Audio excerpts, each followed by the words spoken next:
you know, you get 1,000 taxpayers to have a protest and maybe it'll get televised.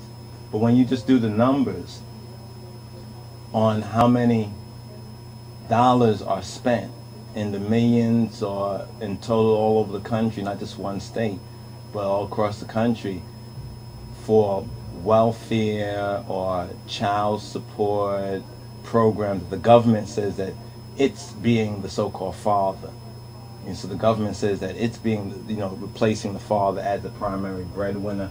So if you just crunch the dollars and do the numbers and do the math, as they say, you'll be shocked when you compare those numbers with other things the government spends on, with other government spending, even monies that it gives to foreign countries, whether even the state of Israel.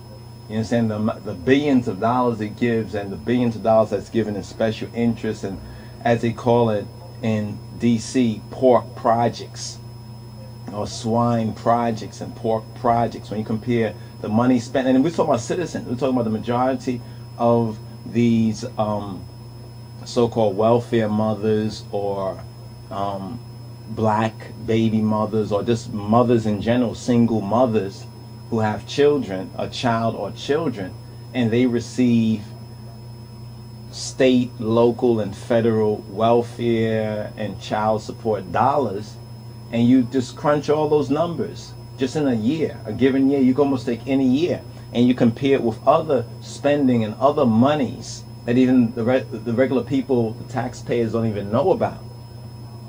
It's the least of all so-called financial spending worries. And if the children are so important, why does the government make a big issue out of that to make it a big issue for the black and the white and the, you know, the single mothers, in order to make an issue for the males, and in particularly to make it a point of crucifixion for the black male? So you just think about the numbers for a moment, and the numbers tell an entire story in themselves. They said if there's a crime and you want to find out who did the crime, or even if you want to investigate a crime, they say you follow the money. You follow the money. Follow the money. If you follow the money, they've made this an issue. You understand? By first of all, it's almost like crack. The same thing happened with crack. When I talk about the WIC program, and I talk about the welfare program, in my own personal experience, me and the mother of my child at that time and children later on lived together straight through. I had a consistent relationship, and we resided in the same home.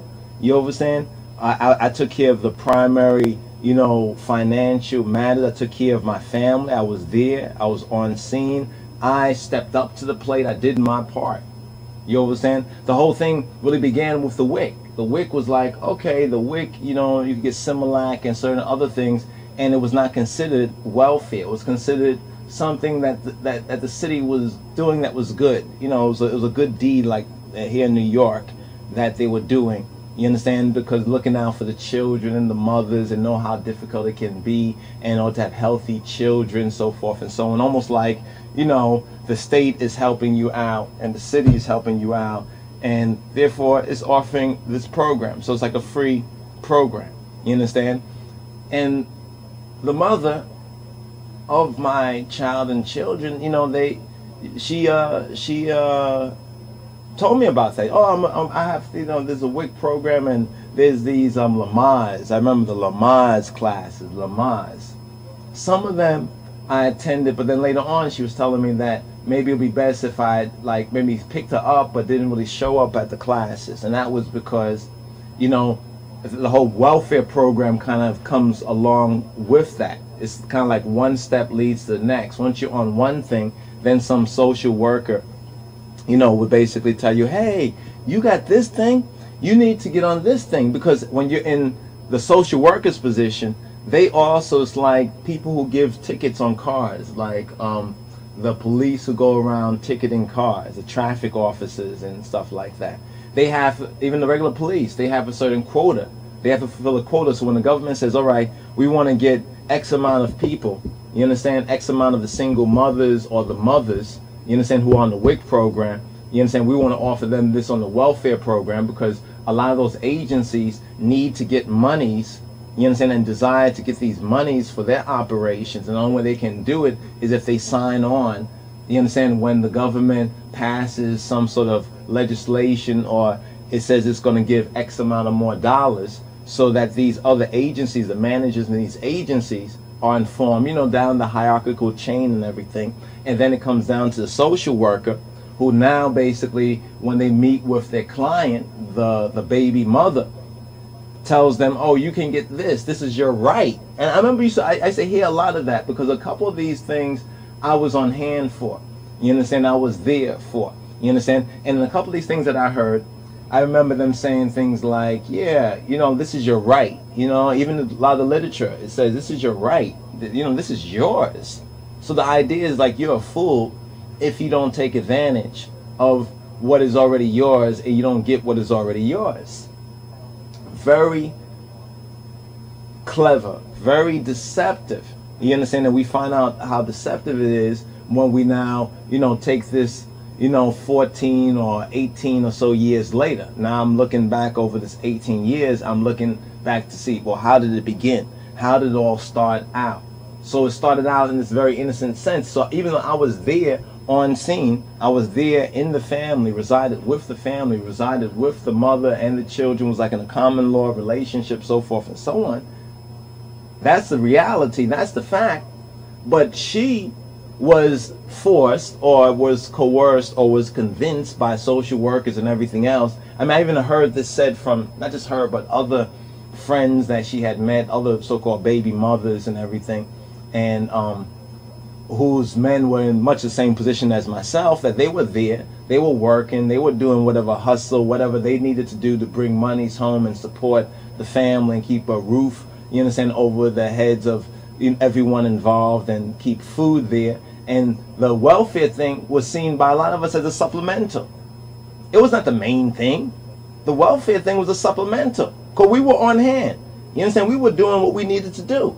So the welfare was almost, in a sense, the welfare was like the monies that the government gave to the mothers, you understand? And it was only used in last ditch, you know, cases, you know, if that month, or if a man had a job or one of us had some work and we now had to hustle to get another position or do some other kind of timely thing like construction, you know, they need you for a couple of weeks, a couple of months to gut out a building, to strip it down, or to do some of the basic non-like union, non-labor work, you know what I'm saying, or doing some of the computer graphics or whatever like that. So all this is proven, all of this is real.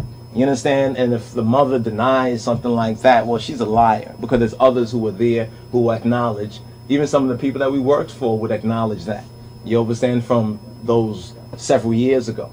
So the welfare was a supplemental. The welfare was not the elemental. The welfare was a supplemental, because we as the black males, the black fathers were there. The welfare was a supplemental to help. You understand? To help along with, like, the food stamps. So, you know, and, you know, people think like, oh, they gave millions of dollars to every, you know, so-called single mother. Like, they even gave hundreds of dollars. Many times, from what I recall, it was very low. It was like, what? Because all the things that the mother had to go through, the paperwork and everything else, you would have thought it would be better than what it was. You understand? But it was like, that's one reason why we couldn't rely on so-called welfare, like, you know, welfare WIC checks or whatever like that alone. Most times the Similac ran out fast, you know, ran out extremely fast. But see, it was all like the crack. I mentioned crack earlier, because this is around the same time that the crack epidemic was going on too. So just like the crack thing. How do we say it's just like the crack thing? Because first one had to get addicted. They had to kind of get you on it. You understand? You had to get hooked, in other words. So the WIC was a way of saying, this is already yours. You understand? And to provide these service, those service when the baby's born, to provide the Similac, the milk, the so forth and so on. But then a lot of those things fluctuated so